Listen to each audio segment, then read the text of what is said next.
Olá pessoal, tudo bem? Estamos de volta com a nossa maratona 2020-10 da Academia Brizotti de Ensino Corporativo e Gestão e hoje com a presença do meu mestre, meu conterrâneo, Ângelo Yamundo.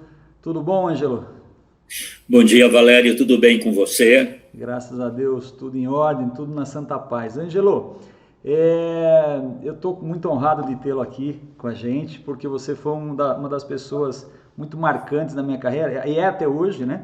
E eu Obrigado. tenho você como referência, um dos mais brilhantes auditores que eu já vi atuar, e tenho muito Obrigado. respeito por você, sabe disso, e além de você ser botucatuense como eu.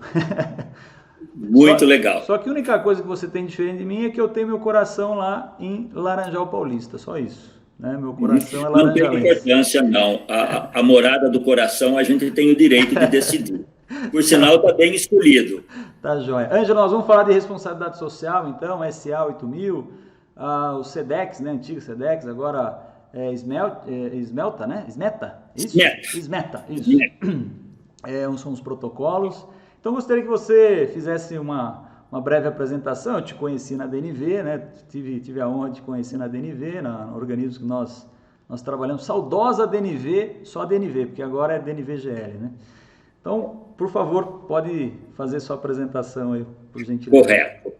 Bom, eu fiz a faculdade em Botucatu, fiz Ciências Sociais e Políticas e vim para São Paulo para complementar um sonho que era fazer um pós-graduação na PUC, Olha que em legal. 1977. A Bárbaro. época em que estava toda aquela efervescência em termos de governo militar no Brasil, né? Eu fiz na PUC, o meu desejo era ingressar na área de recursos humanos, já que a minha experiência anterior era na área de fábrica. Até hoje, na ISO 9001, eu sou especialista em fibra de vidro, não sei se você sabia disso. Fiberglass. Fiberglass. Fiberglass, ok. Fiberglass, Botucatu se tornou um polo de fiberglass devido a um italiano que foi para lá, chamado Angelo Camata, né? Uhum. E depois do falecimento dele, os discípulos acabaram tornando Botucatu um polo de fiberglass. Então eu trabalhava com isso já com mais de 20 anos, aí vim para São Paulo depois da faculdade. O desejo era ingressar na área de recursos humanos, então fiz na PUC, consegui trabalhar na área de RH aqui em São Paulo e fiquei no meu último emprego CLT, foi a Poli Brasil Polímeros. Que legal. E a Poli Brasil Polímeros era um nome mundial em termos de polímeros, né? E foi lá que eu aprendi as minhas melhores práticas em tudo que você pode imaginar de qualidade ambiental, responsabilidade social, foi na Poli Brasil. Eu trabalhei na Poli Brasil de 87 a 99. E foi lá que eu tomei contato com a área da qualidade. A Poli Brasil se certificou em 1992. Legal. Uma pioneira, então, hein? O Fernando Henrique Cardoso era o presidente na época, e as primeiras 50, 100 empresas certificadas, ele mandava um diploma com uma assinatura pessoal dele de congratulação, as primeiras certificações do Brasil. E eu lembro que eu fiz todo um trabalho com esse diploma, os empregados, os colaboradores assinaram ao redor, eu mandei fazer uma moldura e colocamos na entrada da empresa. Então, lá na Poli Brasil foi a minha porta de entrada para sistema de gestão. Comecei com a ISO versão 87, depois veio a ISO versão 94, 2000, e quando eu saí da Poli Brasil, justamente o organismo certificador era a DNV. Legal. E eu pensei, bom, já que eu estava do lado de cada mesa, eu vou mudar para o lado de lá agora. Aí conversei, fiz o curso de auditor líder, e a partir de 2000, em novembro, eu montei uma microempresa, que eu tenho até hoje, e passei a auditar. Então, aí fiz a SA 8000 em 2001, 2002, a 14001. Então, hoje, eu audito 9001, 14001, a SA 8000. Sou um bom estudioso na parte da ISO 26000, de responsabilidade social, que foi elaborada e publicada em 2010, mas ela não é certificável. Mas ela é, assim, o espelho do futuro em termos de gestão integrada, porque ela é capaz de ver praticamente todos os desejos da sociedade numa única norma. Uma única norma, então, né? Hoje eu atendo aí algumas certificadoras, mais de uma. Qual que você trabalha hoje? Hoje eu trabalho para a RINA italiana. Ah, que legal. Pô, Ângelo e Amundo, não podia ser diferente. E tenho feito também trabalho para a Intertech. Ah, você trabalha para a Intertech também? Que legal. Tenho alguns trabalhos feitos para a Intertech. Da Intertech são os códigos de conduta, que depois nós vamos falar sobre esse assunto, né? Legal. Então, aí na área de responsabilidade social são mais ou menos 20 anos. Bárbaro. Então, estou com a pessoa certa.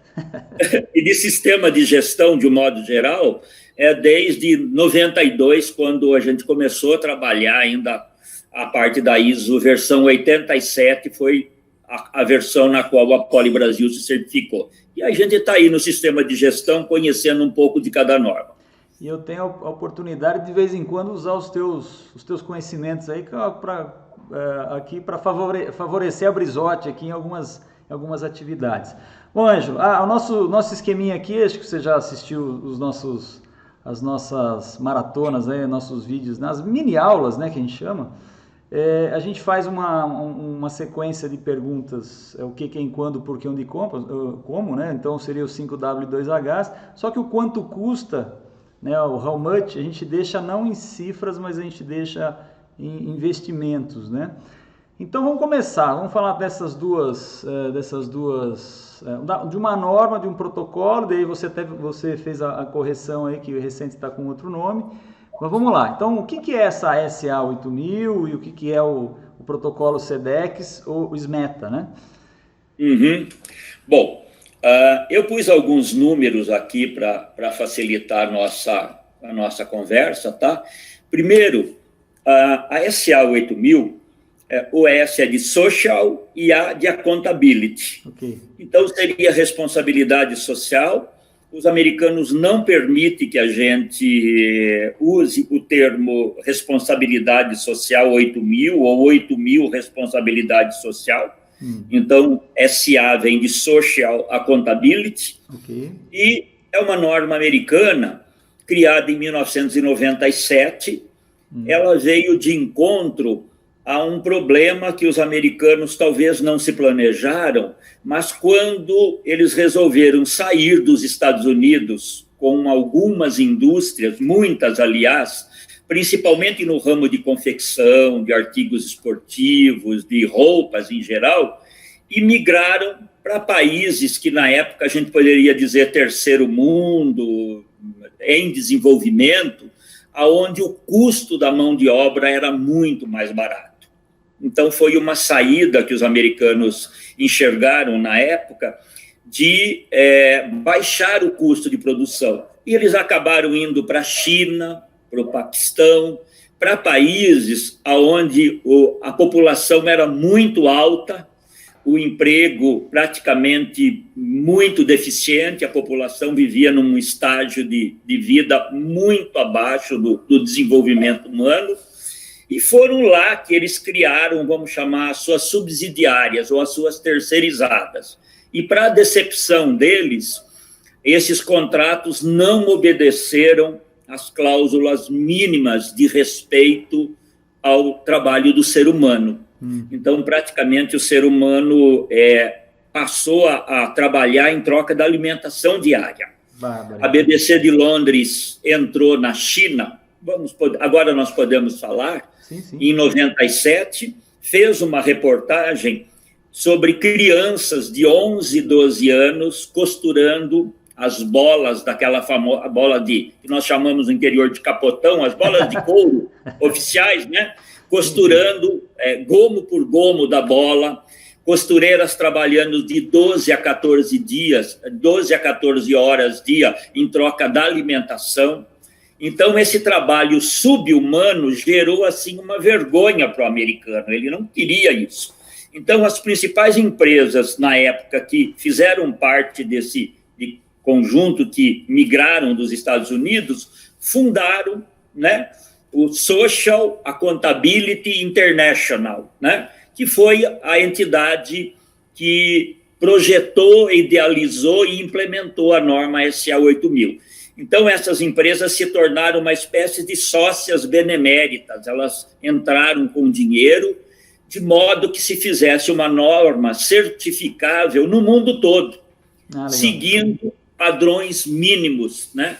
Então, pensou-se em horário de trabalho, remuneração, trabalho infantil, tudo voltado, na época, intramuro das empresas, né? Era por dentro só, era o colaborador o principal foco. Com o passar do tempo, nas revisões, começou-se a pensar nas partes interessadas, que hoje é comum nós falar dos stakeholders, né? Então, na versão atual, os stakeholders, que são as partes interessadas, eles também têm um papel bastante importante. Então, já havia, na década de 70, se falando em responsabilidade social, mas era uma coisa assistencial.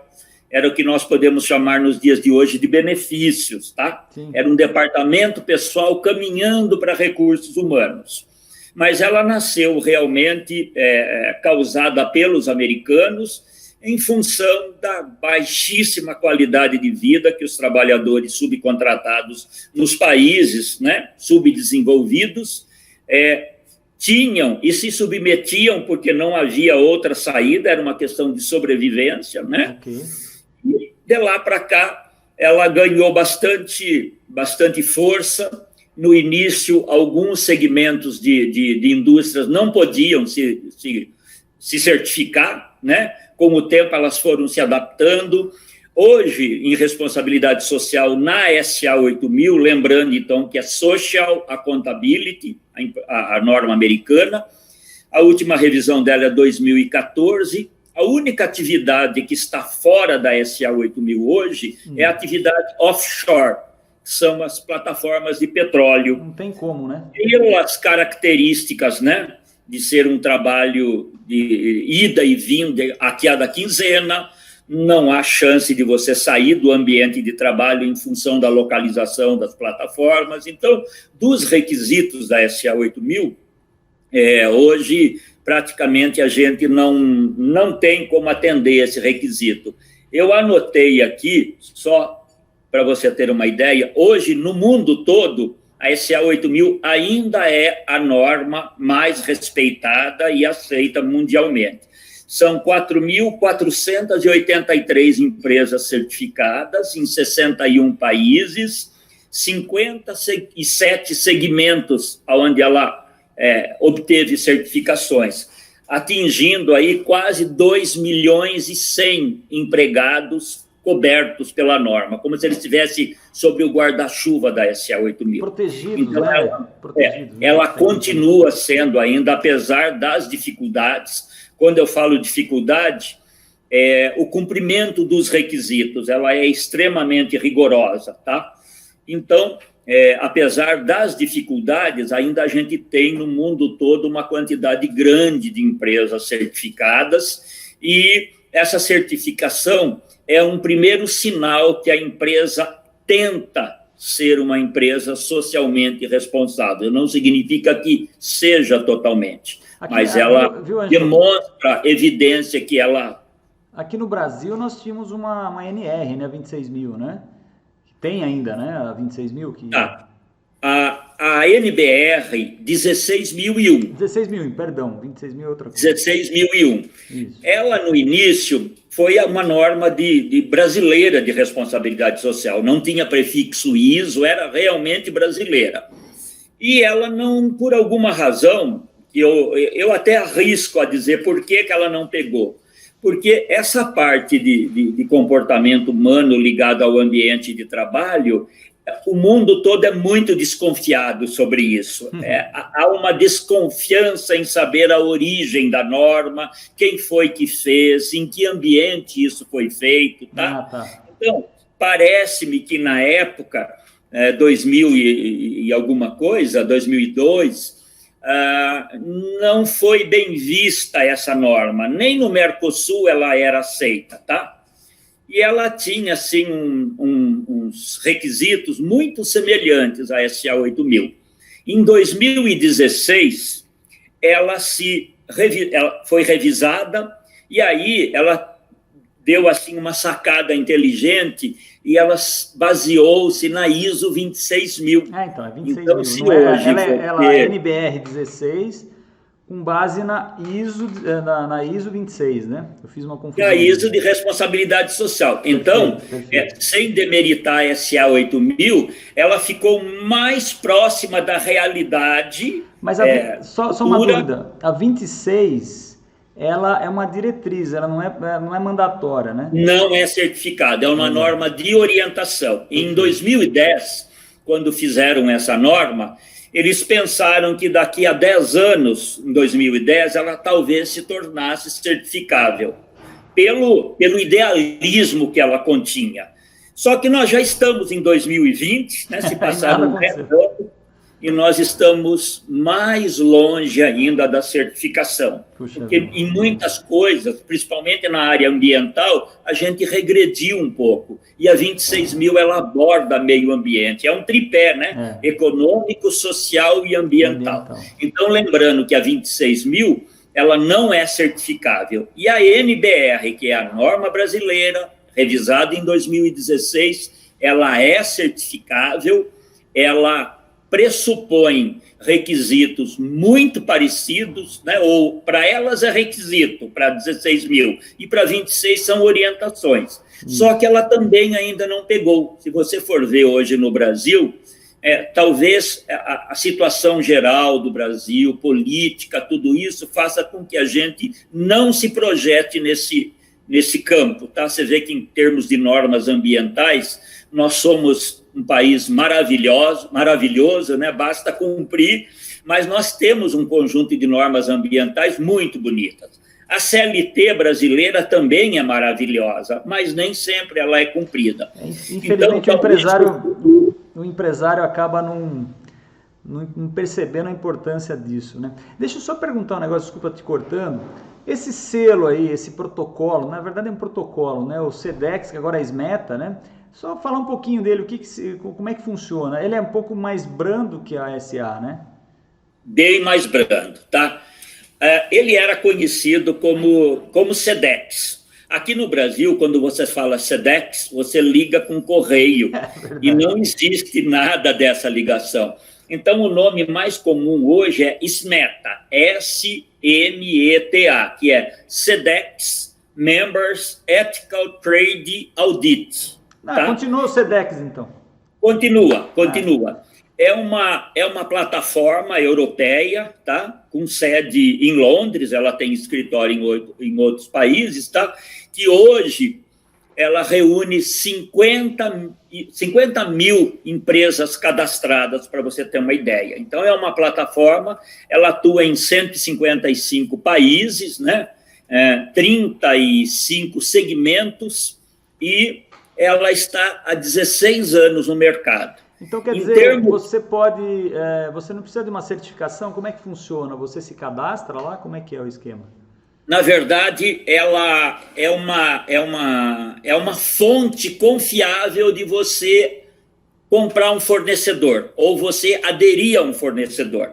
Então, o SMETA, o SEDEX, veio para fornecer fontes confiáveis de fornecimento, principalmente na parte de responsabilidade social. Então, normalmente, o empresário que deseja comprar, ele vai a essa plataforma, ele se associa para fazer uso dessa plataforma. Lá tem 50 mil empresas, e quando uma empresa não está na plataforma, ele pede que ela se submeta a uma auditoria, tá?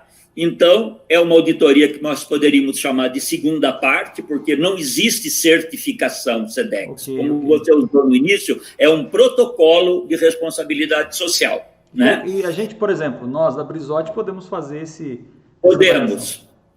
Podemos nos tornar uma empresa de segunda parte, né, fazendo auditorias, já que não é uma certificação.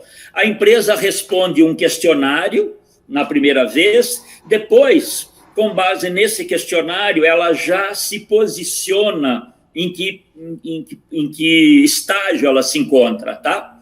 E com isso, ela recebe uma auditoria, essa auditoria tem por base número de empregados, número de sites, né? Pode durar para uma empresa pequena 1 dia, um pouquinho mais 2 dias, né?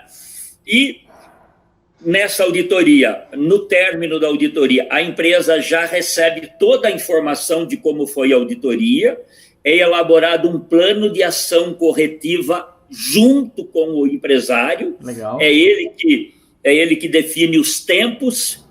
E esse conjunto de documentos montado, o auditor coloca na plataforma do SEDEX. Ah, que inteligente. E, a partir daí, a empresa vai alimentando o plano de ação corretiva direto na plataforma. Fantástico. Então, vamos fazer uma suposição. Em termos de número de empregados, a empresa deveria ter um técnico de segurança full-time, porque ela é grau de risco 3 e tem mais de 150 empregados, vamos supor.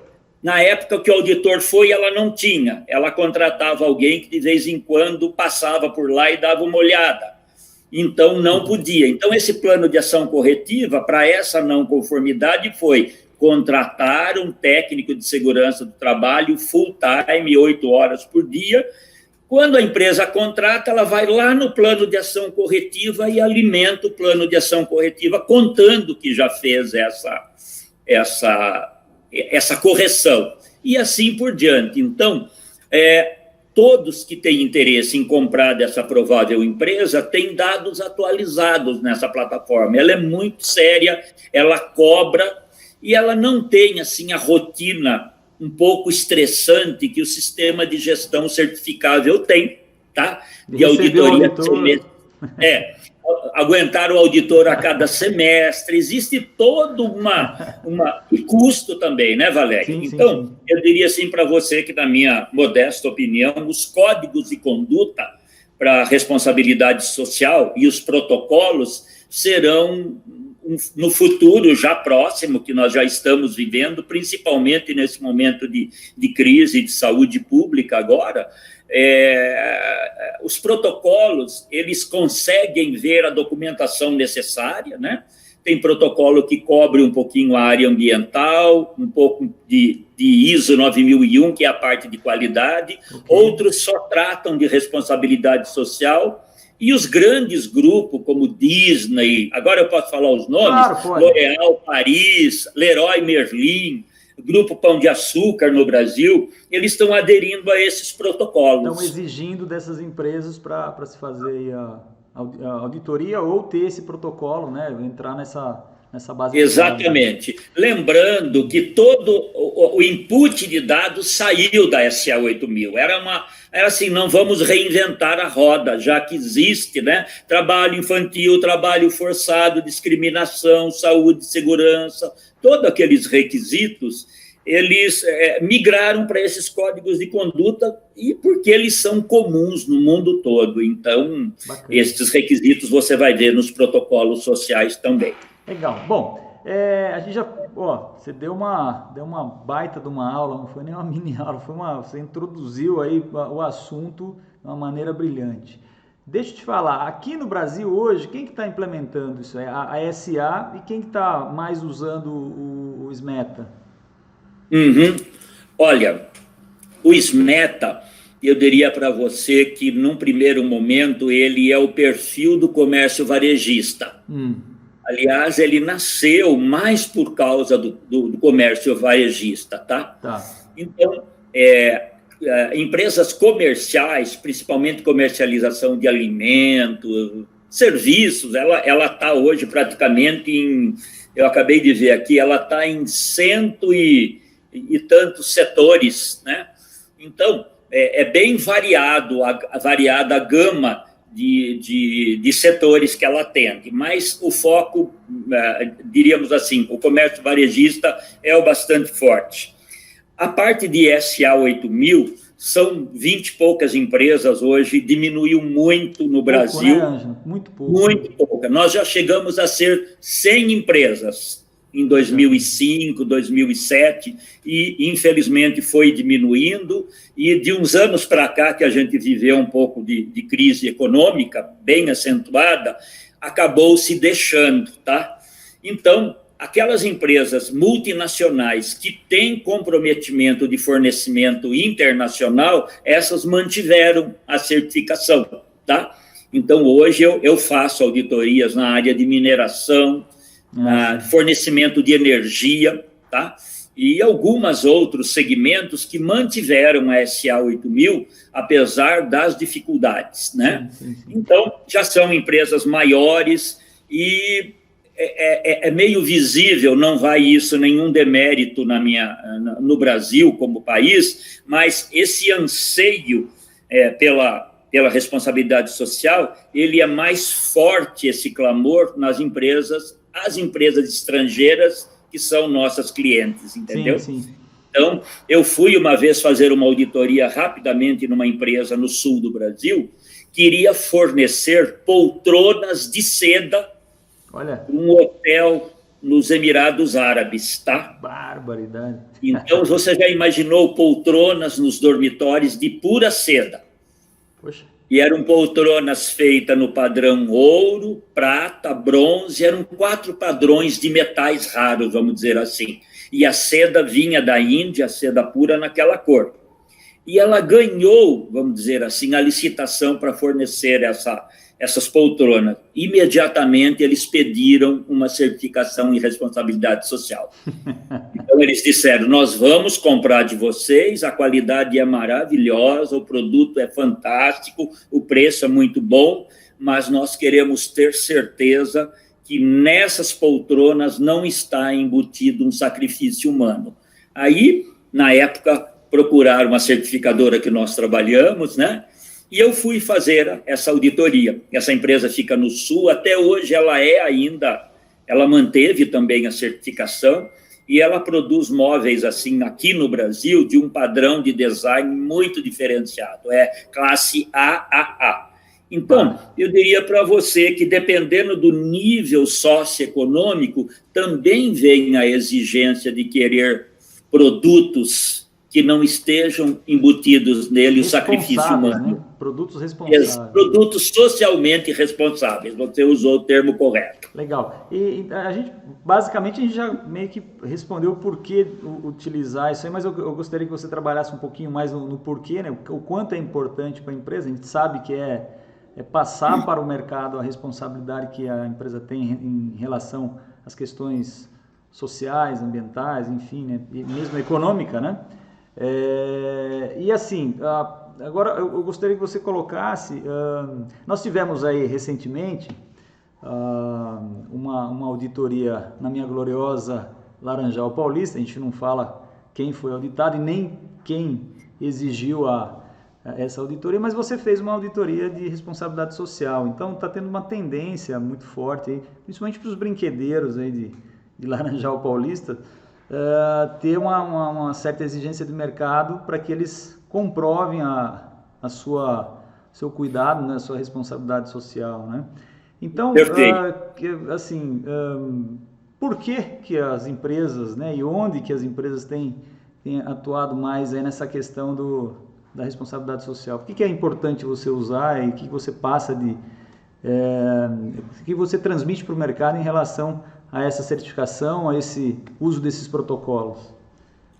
Perfeito. Bom, esses protocolos normalmente são as próprias empresas, os grandes grupos que desenharam, que elaboraram o protocolo. Cada um tem o seu, né, às vezes, né? Cada um tem o seu, dependendo do segmento. Eu vou ser sincero com você, eu não sabia que Laranjal Paulista era um importante polo de brinquedo. O terceiro maior do mundo. Inacreditável, eu não sabia, não tenho vergonha de falar para você que não sabia, mas quando você monta uma empresa de brinquedo, é claro que você tem os seus designers de brinquedo, tudo, mas muitos brinquedos, a ideia, a concepção vem de fora, concorda comigo? Sim, com certeza. Você importa o direito de produzir uma determinada boneca, que já é famosa no mundo inteiro, um determinado jogo, tá? E com isso, estabelece o vínculo com a empresa dona como é que se diz? Dona do modelo, ou um outro termo assim, né? dona do projeto, estou falando em ISO 9001, dona do projeto. Então, você passa a ser uma subsidiária daquela empresa dona do projeto. Os direitos autorais Direitos autorais, perfeito sua colocação. Então, começa-se já a cobrar isso daí, tá? Então, esses termos de conduta, é realizada uma auditoria, é feito um plano de ação corretiva, e o empregado, Valério, ele percebe claramente que alguma coisa muda na empresa a partir das auditorias de responsabilidade social. Quando a gente foi implantar, há muitos anos atrás, a ISO 9001, em 92, o empregado pensava assim, agora vai ficar tudo escrito nas instruções, nos procedimentos, né? E não vai mais precisar de mim, eu não vou guardar mais para mim o segredo da produção. E houve uma resistência, eles não gostaram muito da ideia. Eu trabalhei na implantação, né? Já na responsabilidade social, na 14.000, já aborda um pouco da vida do empregado fora da empresa, né? Reciclagem, uma porção de coisa. E, de repente, chegou a responsabilidade social, que é a vida dele na organização. Então, ele tem um super interesse nisso e ele passa a fazer parte ativamente do sistema de gestão. Ele dá input, a norma foi cuidadosa em dizer que a empresa tem que ter um sistema de elogio ou de denúncia anônimo, e é anônimo mesmo. Então, se ele não tem confiança no sistema em si, ou com quem ele vai falar alguma coisa, ele vai lá e coloca no mecanismo de queixa e de denúncia. Ele recebe o número de protocolo, porque ele não vai se identificar, concorda? Sim. Então, abriu-se metodologia de uma espécie de disque-denúncia anônimo, né? Então, ouvidoria. É verdade. E o empregado, ele percebe, porque a empresa é obrigada a publicar qual foi a denúncia, tá? E as ações, claro, que se toma muito cuidado de não expor nome de pessoas, tá? Por exemplo, houve um assédio, houve um abuso verbal, uma discriminação, você coloca que aquilo aconteceu, mas você não dá detalhes, porque senão o ambiente da empresa se tornaria insuportável. Tá? Tem que treinar bem o funcionário também, né, para saber como é que... Então, um dos requisitos é treinar o empregado para ele saber do que se trata. Eu diria para você que antigamente as empresas tendiam no treinamento a ensinar o empregado a tentar fugir da raia com o auditor, a não ser totalmente claro, a não ser totalmente honesto nas respostas. Hoje eu já não vejo mais isso, Valério. O empregado, ele também não se intimida muito, tá? Claro que na atual época, agora, da manutenção dos empregos, eu não vou falar mal do lugar onde eu estou tirando o meu sustento, tá? Mas assim mesmo, quando tem algo errado, dificilmente o empregado deixa passar. Ele conta para o auditor, porque nós fazemos entrevista com os empregados particular. Se eu não tenho um lugar assim absolutamente privativo... Desculpa, é diferente da ISO, né? Tem uma hora lá que você senta com um cara sozinho lá e escuta o colaborador. Pública, né? as perguntas para o sujeito, como que você usa o paquímetro para medir, né, a polegagem desse parafuso? Aí ele explica para você. Na SA 8000, você pergunta determinadas coisas que entram um pouco na intimidade da empresa. Como é que a empresa é na prática, na hora de fornecer material de higiene e limpeza, na hora de pagar as horas extras dentro da folha de pagamento, tá? Incrível, Valério, o ano passado, a não conformidade recorde em auditorias de responsabilidade social foi pagar hora extra fora da folha de pagamento. Olha que coisa incrível. O empregador combinava com o empregado que pagava tudo direitinho, mas não aparecia na folha de pagamento. E ele pagava em dinheiro, e o empregado se interessava muito por isso. E nós sabemos que fora da folha tem todas as implicações que acaba causando não protege o empregado. Prejuízo para o empregado. Então, o ano de 2019 foi a não conformidade recorde, foi pagar horas extras fora da folha de pagamento. Então, sobre o ambiente, o empregado, a empresa tem condições de antecipar problemas que ainda não aconteceram. Aquelas coisas que começam aquele comentário dentro da empresa, ela já tem como atacar aquilo. O empregado, sabendo que ele não está sendo lesado em vale transporte, que ele não está sendo lesado na parte que requer descontos, tá? E que ele paga uma parte e a empresa paga outra parte, isso acaba causando um estado de conforto para o empregado, e isso reflete diretamente no ambiente de trabalho e na produção. Você é uma empresa com responsabilidade social, acho que o teu turnover é muito menor, né? Você consegue manter muito mais os funcionários, porque ninguém quer sair de uma situação respeitosa, né? Todo mundo gosta de respeito, né? Então, sabe, olha, eu trabalho nessa empresa, às vezes eu não ganho, né? Eu estou dentro da minha faixa, né? Porque você tem que seguir todas as regras e Exatamente. Remuneração é um requisito. É um requisito, mas talvez eu não seja maior do que outra empresa, mas você tem muito mais segurança, muito mais respeito ali, e de repente o cara pensa duas vezes em mudar de empresa, fala, pô, lá não tem responsabilidade social, aqui eu sou respeitado, aqui eu tenho todo um cuidado comigo, lá não. Ganha um pouquinho mais, mas será que vale a pena? Verdade. Uma curiosidade, às vezes, como eu escolho quem eu vou entrevistar, o auditor, quando ele faz um tour pela empresa, a gente já tem um determinado feeling, né? Então eu mostro, olha, aquela moça lá que está operando a máquina, marca o nome dela direitinho, ela vai tal horário conversar comigo, aquele outro rapaz vai em outro horário e tal. Isso é a minha escolha, né? É o meu feeling, São as amostras, né? As amostras. Aí vem uma lista de nomes que a empresa imprime dos empregados, com data de admissão, com salário. Salário não é confidencial para mim, porque eu preciso ver isso. Tá. E, às vezes, por curiosidade, na minha amostra, vem empregados que saíram e voltaram. E se você visse o depoimento daqueles que voltaram, é mais ou menos assim, né? Para usar um ditado meio romântico, né? Eu era feliz e não sabia, né? É mais ou menos isso. Legal. O empregado dizia, eu achava que ser tratado com respeito era uma coisa que havia em todo lugar. De ter uma comida decente na hora do almoço, porque eu pago uma parte da alimentação, nem que seja R$1 por mês, mas eu pago, né? Não é totalmente grátis a alimentação em nenhum lugar. Nem que for R$1 por mês você vai pagar. Aí ele fala, puxa vida, comparar a comida daqui com outro lugar que eu fui, ser perguntado para mim quando eu quero sair de férias, perguntarem para mim se eu posso vir fazer hora extra ou não, essas coisas eu não vi nos outros lugares por onde eu passei. Então, esses problemas, eles acabam, de certa forma, sensibilizando uma parte dos empregados. Uma parte grande não faz muita questão disso, sabe, Valério?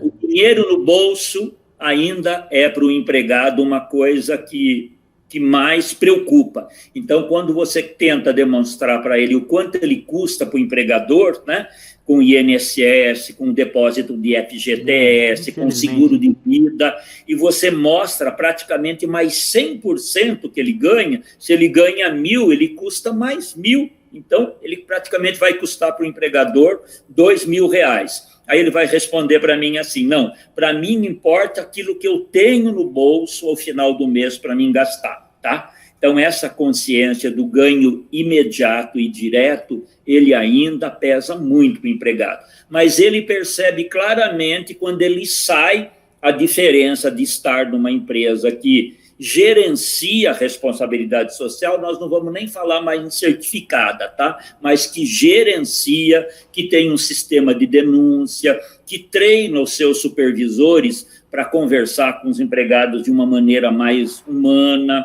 de uma maneira mais educada, aquele coronelismo dentro da empresa, né? Aquele capitão que trabalhava com o chicote, ele ainda existe, mas aos poucos ele está percebendo que ele não obtém o mesmo resultado, né? Melhores resultados do que aquele outro que conversa, que fala bom dia, boa tarde, que percebe que seu empregado está com algum problema, o que aconteceu, né? Que trata o empregado além de uma fonte de produção de mão de obra, sabe? Ele vai um pouquinho mais além. O empregado, com o tempo, né? E a empresa, com isso, repara, não é fácil de medir, Valério.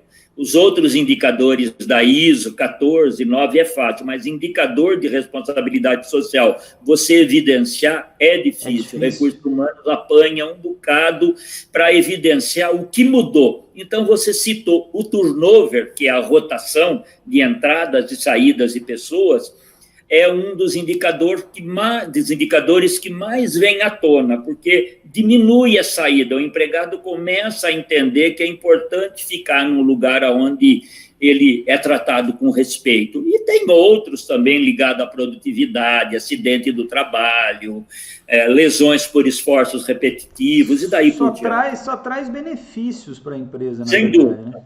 Então, é uma coisa que...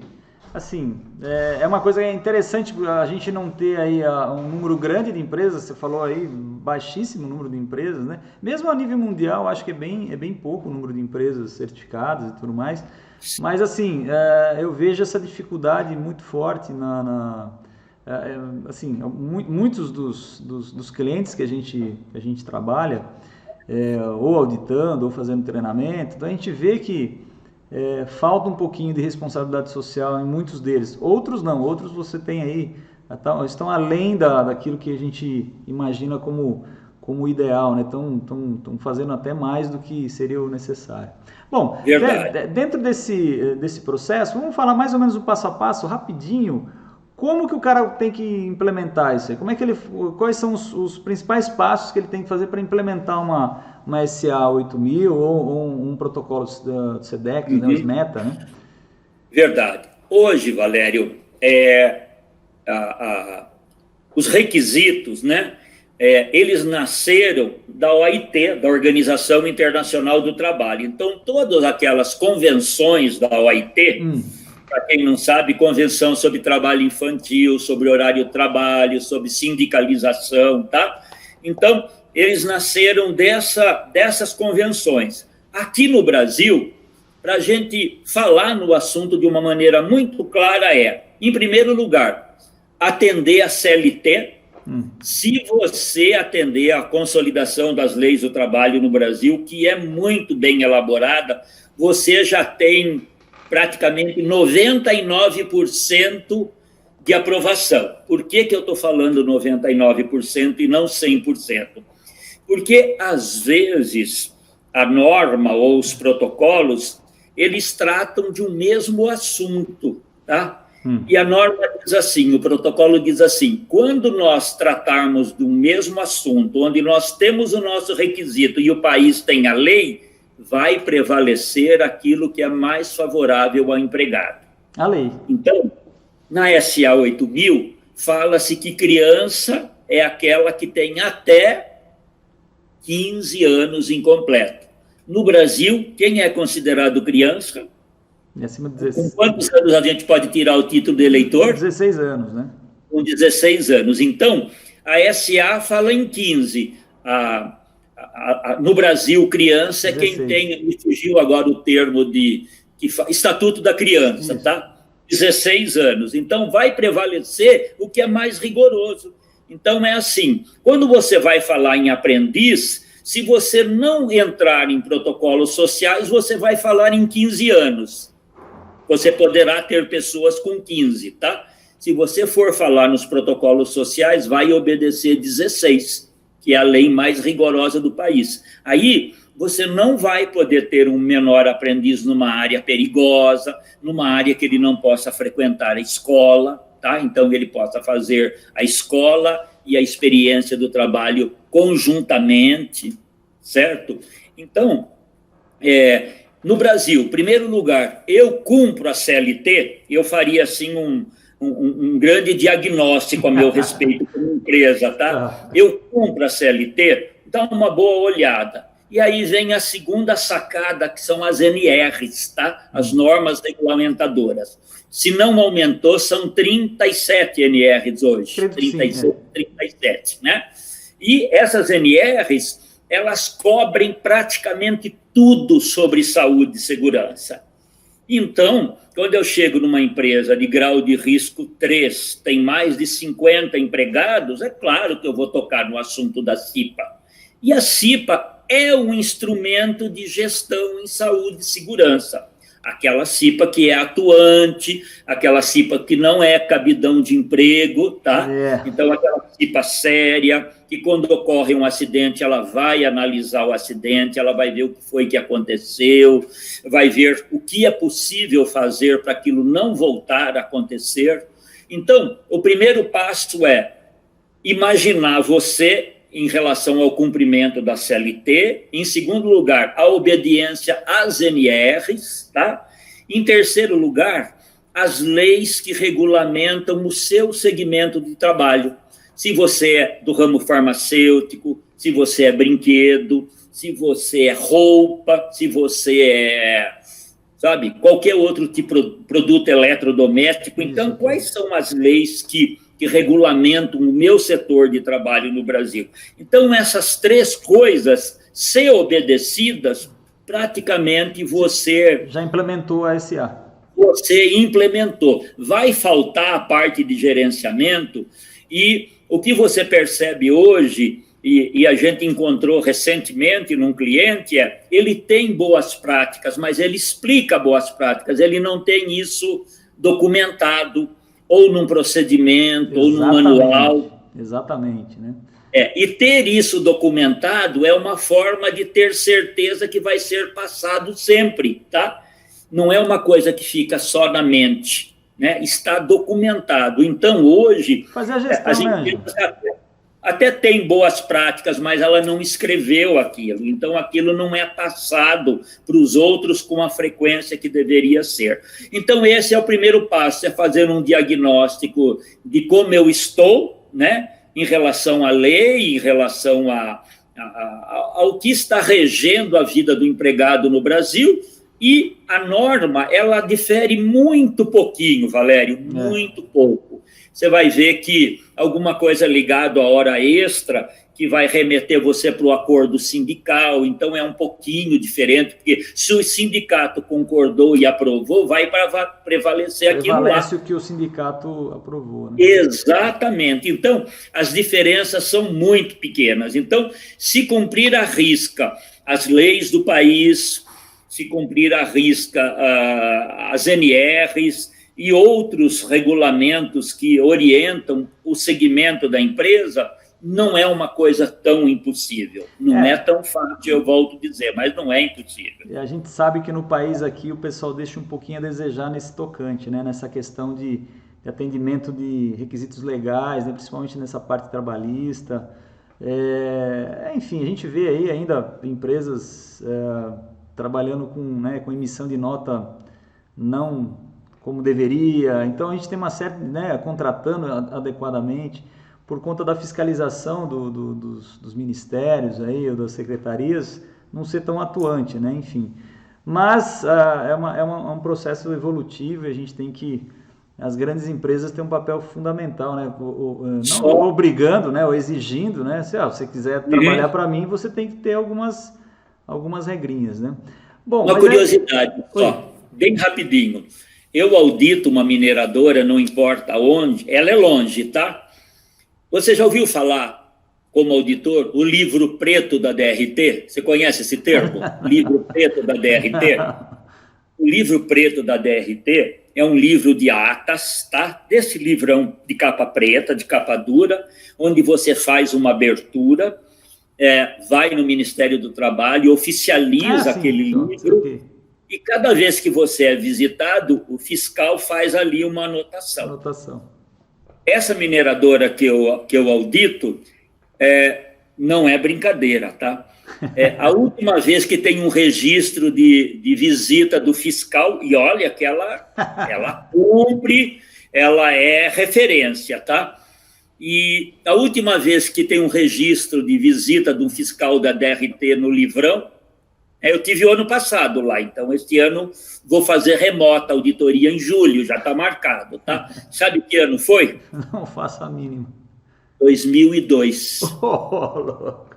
Aí não 2002. Eu fotografei o livro, inclusive, porque o auditor tem o direito de fotografar, né? Às vezes as pessoas nos confundem com fiscais.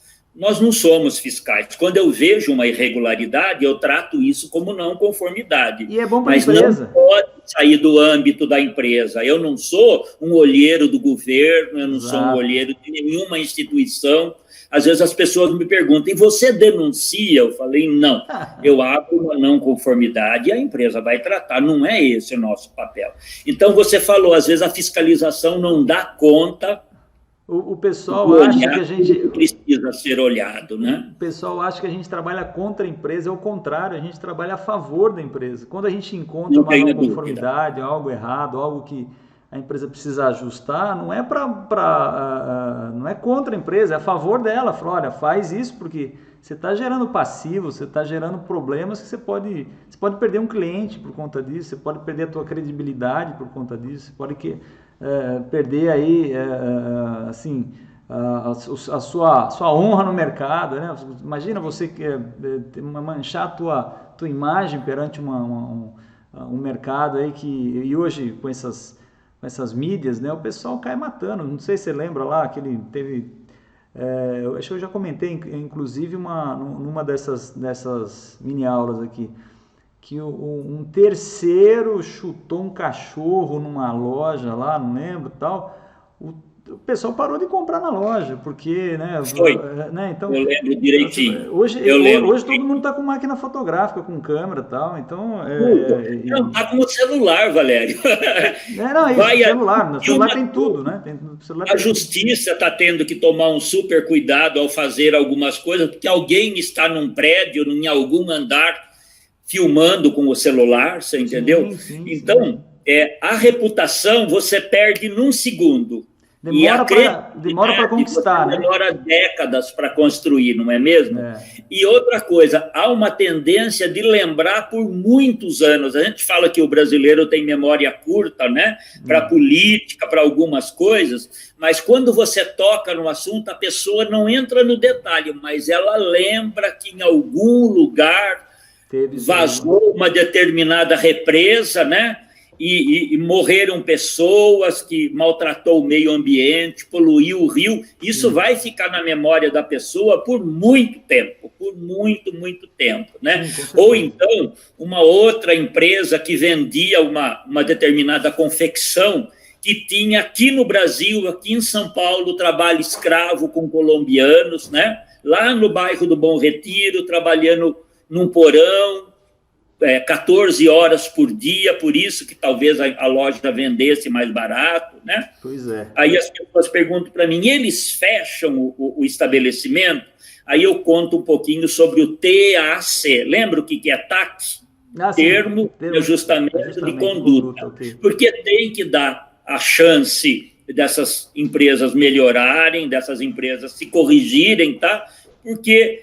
senão você também vai causar, né, um rombo maior do que aquele originalmente que já existe. Verdade. Então, você tem que dar a chance dela se corrigir, ela é reauditada, o Ministério Público acompanha quando se descobre alguma coisa ruim, né? E aquela empresa vai perceber que ela precisa trabalhar, sabe? Que essa é a tendência mundial. Que à primeira vista parece um grande lucro, mas o efeito negativo desse lucro obtido à custa do sacrifício humano, ele vai ter depois uma consequência, às vezes, irreparável. Tem empresa que até fecha, né? Verdade. Então, assim, pela lógica, a questão de investimento para se implementar uma SA, um protocolo, é justamente atendimento legal, né? Porque o pessoal fala, não, mas é muito caro para implementar isso aí. Lógico, você vai fazer uma NR12, você tem que mexer em máquina, você tem que ajustar, é claro que fica razoavelmente caro isso aí, mas não é culpa da norma, né? Não é culpa do protocolo, é da tua empresa que você não se precaveu, não se cuidou para fazer adequadamente. Eu vejo que, pelo menos na responsabilidade social, o pilar de segurança, ele sofre bastante não conformidades em função da atuação dos profissionais da área de segurança. Perfeito. Eu tenho um amigo, vou falar aqui, acho que não tem problema nenhum, o Saul, ele é um grande amigo lá de Laranjal, ele é muito chato, mas tem que ser chato, porque se não ser chato, é rigoroso, mas o pessoal enxerga como chato. Ser rigoroso é uma coisa, e quer o bem da empresa, então ele fala, não, tem que ser assim, eu não mudo o meu jeito, né? Então, o Saul aqui, se estiver me ouvindo aqui, grande abraço. Mas eu vejo que assim, não menosprezando qualquer outro profissional lá na minha região e qualquer outra região. Tem outros profissionais, eu trabalho aqui em grandes empresas, eu vejo a rigidez do pessoal. Se não for assim, não tem jeito, né? E o empresário às vezes não gosta disso, porque vai gerar custo. Falar, mas isso aí eu trabalho já há 40 anos, nunca aconteceu um acidente, tá, mas se acontecer você está enrolado, você vai perder tua empresa. Você vai ter que, né? Então, o passivo que você está gerando aqui é um negócio absurdo. Eu lembro uma vez, eu cheguei na empresa, tinha um cara de pendurado. Eu não falei isso aí pro Toqueto, o Toqueto que falou comigo sobre a 45.001. Mas tinha um cara de pendurado, de ponta cabeça, fazendo uma solda. E sem nenhum tipo de segurança, linha de vida, nada, não tinha nada. Aí chamei o técnico e falei, não, esse cara tá acostumado, é assim mesmo. Eu falei, o Batman. Eu falei, pô, esse cara deve ser o Batman, não é possível, porque... E assim, não, é assim mesmo. Então o cara vai tocando, vai relevando esses processos, ninguém denuncia e fica por isso mesmo, né? Eu vejo aqui, eu moro num condomínio, você conhece, e a gente tem algumas obras, você tive a honra de tê-lo aqui como visitante, né? E aí a gente tem algumas obras que é do condomínio, né? E sempre que eu passo e vejo alguma coisa irregular, eu ligo para a administração e falo, olha... Tem um fulano de pendurado lá, assim, assado, cozido, frito, tal. Trabalha em altura. Trabalha em altura, NR35. E assim, não dá para fiscalizar tudo, eu sei da dificuldade da administração, né? Mas tem que ficar em cima, né? Então, tem que exigir desse pessoal essa responsabilidade. Bom, enfim, eu acho que a gente está meio que chegando no fim, então vale a pena, né, Ângelo, ter a responsabilidade social? Vale a pena. Pra gente eu diria para você, no início do meu trabalho, pelo menos os 10 primeiros anos, né, de 2000 a 2010, o requisito campeão de não conformidade era a hora extra, você acredita? Você falou. Na hora extra. Então, se fala em 2 horas normais, né, 8 horas normais, mais 2 extras, né? Você pode não acreditar, mas eu peguei empresa transportadora, motorista de ônibus, que fazia 120, 130 horas extras por mês. Aí você fala... O cara não dormia, ou dormia dentro do caminhão no volante. Outro Batman. Isso foi mudando à medida que as dificuldades vieram, as crises vieram, e hoje você já falou qual é o requisito campeão de não conformidade. Na SA 8000 é o bloco 5, saúde e segurança. Não, 5 é discriminação. Bloco 3, saúde e segurança, tá? Então, hoje, você vai ver... Às vezes o profissional de saúde e segurança, Valério, ele até levanta o problema, sim, mas o empresário acha que não vai fazer aquilo ali naquela hora. Aí, né? Troca o profissional, fala, não, você é muito chato, deixa eu trocar, deixa eu pegar um mais... Não é necessário. Recentemente eu fui num lugar que tinha uma bateria de grandes botijões de gás, tá? E era uma área onde qualquer um podia acessar, abrir ou fechar. E se você vai lá na NR, está escrito que nem que for uma tela, você tem que tornar aquela área uma área privativa para alguém não fazer um mau uso, abrir um gás que não poderia ser aberto naquela hora, né?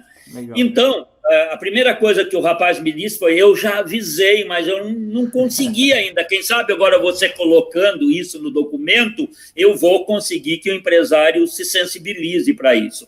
Mas o que você falou, problema em potencial, existem muitos problemas em potencial. Às vezes, depois que ele acontece, você vai ver o verdadeiro custo de um acidente, né? E, às vezes, você não quer gastar com a prevenção, que é um investimento, porque a prevenção você faz para aquilo não acontecer, né? Então, na área de responsabilidade social, hoje você olha bastante a parte da vida do empregado, de relacionamento humano, você vê de uma forma um pouco mais superficial a parte ambiental, porque as coisas não se separam, né? Às vezes o empregado comete, ele está lavando uma peça, um motor com gasolina ou com um solvente e, do nada, ele vai e despeja a gasolina contaminada, suja, no ralinho que está mais próximo dele, e aquele ralinho, a tubulação vai levar para onde? Para o córrego que passa nos fundos da empresa, e com isso vai ter aí um impacto ambiental. Então, uma coisa fica difícil de separar da outra. Então, hoje, só encerrando, a 26 mil, futuramente é o sonho de consumo daqueles que querem trabalhar corretamente. Então, ela aborda o aspecto econômico, social e ambiental. Não separa, essas coisas têm um tripé que, se você tirar, o sistema não se mantém. E é o que você falou no inío, né? A gente hoje está preocupado com as partes interessadas, mas eu lembro sempre que a gente comentava o seguinte: responsabilidade social é de fora para dentro, ação social é de dentro para fora, né? Então, as ações sociais são um pouco diferentes do que... O pessoal acha que dar dinheiro para quermesse já está fazendo responsabilidade social, e isso aí é um engano muito grande, né? Então, a responsabilidade social você faz para os teus empregados, para os teus stakeholders, né? Para a comunidade que faz parte, então, mas não só ajudando aí uma quermesse ou uma creche, o que seja, enfim. Isso é importante também, mas não é só isso. Mas é ação social, você disse bem. Às vezes, quando a gente fala partes interessadas, é a forma que nós encontramos de traduzir stakeholders, né? Então, é o empregado, é o acionista, é a vizinhança, é o fiscal do governo que vem nos visitar. Por isso que as empresas hoje têm que colocar em algum documento mecanismos anticorrupção, não é mesmo? Sim. A gente escutou muita coisa do tempo passado, que alguma coisa sobrevivia errada, porque alguém, né, abastecia esse jeito ilegal de ser, mantinha, cobria, financiava esse jeito errado de ser. Então vieram... Então, você tem que estar escrito hoje em algum lugar que você não aprova nenhum tipo de... que a sua concorrência é justa, que o seu empregado sabe exatamente quais são os critérios para ele receber uma penalidade, uma suspensão, uma advertência ou uma justa causa. Deveres, é informar o empregado, você não perde os seus direitos. Uma empresa de SA 8000 pode suspender, demitir por justa causa? Claro que pode, está escrito isso na nossa legislação, mas o empregado sabe que ele estava sujeito a essa penalidade. Essa é a grande diferença, né? Às vezes eu ajo por ignorância e às vezes eu ajo por má fé. Quando é por má fé, aí você aplica a lei e não há nada errado em aplicar a lei, sabe? O empregado sabia, ele tinha conhecimento daquela proibição. No entanto, ele continuou não usando o capacete, continuou não usando a luva, a bota, né, o óculos de proteção, e aí é um comportamento errôneo que pode trazer para o empresário consequências. Então, é cabível uma justa causa com esse foco? Claro que sim. Então, a empresa que tem responsabilidade social, ela não perde os direitos dela. Muita gente acha que aí ela fica à mercê, né? Deixa claro quais são os direitos e deveres de cada um, né? Perfeito, Valério, é isso mesmo. Legal. Ângelo, cara, a gente poderia ficar falando desse assunto aqui, até eu fiz questão de deixar rolar mesmo, né?